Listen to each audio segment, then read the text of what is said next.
Hey everyone, welcome to the channel. Let's do a wrist check here. You guys can see I'm wearing my Hulk again today, the 116610LV sub. Man, this bezel action. You guys hear that? That is excellent. So I'm gonna do a little unboxing video today. I got a package from my friend Random Rob.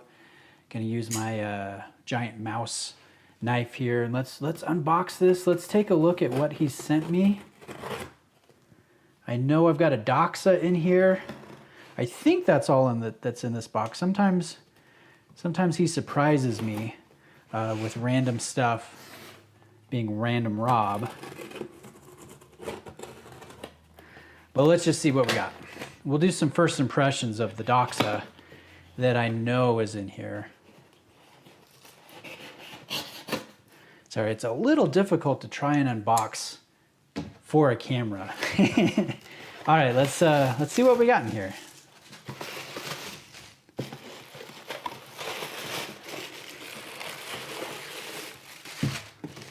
Okay, so today it's just the Doxa.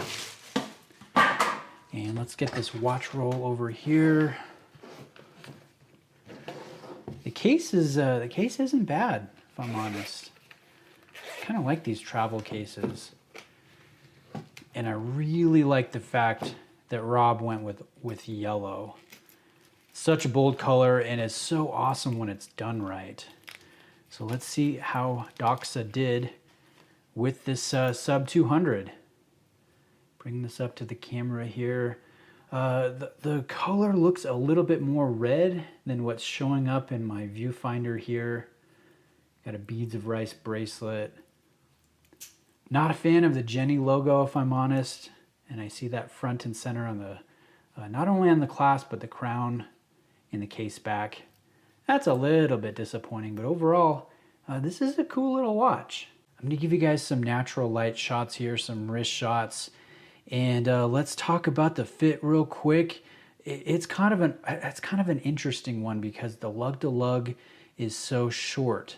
And the lug width is 19, and then you have this kind of weird jut out to 20 and a non-tapering bracelet here for the rest of that bracelet. So I mean, the way the bracelet meets the kind of short case looks a little odd, especially with how, you know, how straight or how linear that end link is and how it butts in almost at a perpendicular 90-degree angle to the polished case. So I mean, the look visually is really interesting. I will report in the full review how I'm getting along with this watch.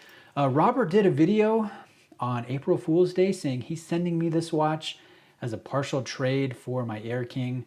And guys, that was posted on April Fool's Day. Don't believe anything posted on April Fool's Day. I still have my Air King, and no, I'm not going to be selling it or trading it to Random Rob. Now, would I ever sell the Air King? Would I ever let go of it? I know people take bets sometimes on when I'm going to be selling watches. Here's the Air King. It's still here in my possession. And would I ever sell it? I don't anticipate selling it. The only reason that would kind of entice me would be, let's say it gets discontinued and the demand goes up. The watch market is super strong. It's worth a ton of money, and I'm this close to acquiring a Patek or a Vacheron or an Audemars Piguet. Well, at that point, maybe, maybe I would consider it because I have some other awesome Rolexes, but even then, I don't even know if that would happen. So no, I'm not selling it. That was an April Fool's Day joke for those of you that were wondering. I've got a few questions about that. But let's do the bezel action. You know what? It's not too bad. It's a little hard to grip. The grip is super small there. It's almost it almost hurts the fingers to use. It's a little loose. Not as nice as like the 300 or the 1200, which I've tried. I am a huge fan of the 300 Professional. I've owned the Diving Star. Technically, that was under the 300 name, but that was a 1200 case.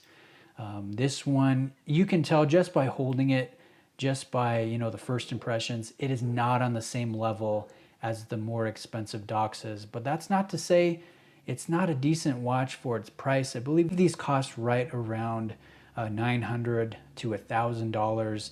We have an ETA 2824-2 movement in here that Doxa says that they decorate. So Rob's actually told me to go to my watchmaker and pop off the case back, take a look at what is inside and the level of decoration that Doxa produces, and kind of, I don't know, give it a good test. Really see what they're giving and what we're getting for the price point. So stay tuned for that. That'll happen here in the next week or so. I know my watchmaker is still accepting work, but just in a more cautious way, not face-to-face interactions. So we'll have to see how we're gonna get that footage, but we're gonna do that, and we'll go into depth. We'll do macro video, and we'll do a nice full review. So if you guys have something you want me to cover here in this dedicated review when we take a look at the Sub 200 from Doxa, please let me know. I'd be more than happy to try and help out.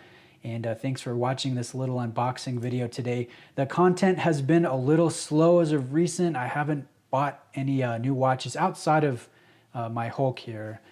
So it's nice to have another watch in to do a dedicated review here. And so we're going to be doing that soon.